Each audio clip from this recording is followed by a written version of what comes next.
कदा वा कैलासे कनकमणिसौधे सह गणैः वसन् शम्भोरग्रे स्फुटघटितमूर्धाञ्जलिपुटः।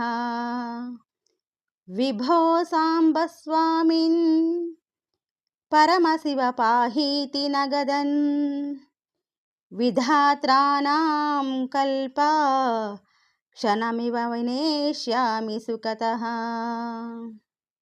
తాత్పర్యము: నేను కైలాస శిఖరంపైకి చేరుకొని అక్కడ బంగారంతో తయారై మనులు కూర్చబడిన భవనంలో ప్రమదగణాలతో కలిసి ఉన్న పరమేశ్వరుని సమీపంలో చేతులు జోడించి నమస్కరిస్తూ నిలబడి, ప్రభు, సాంబశివ, స్వామి, పరమశివ, మంగళప్రదుడా, రక్షించు అంటూ గట్టిగా పలుకుతూ ప్రార్థిస్తూ బ్రహ్మదేవుడి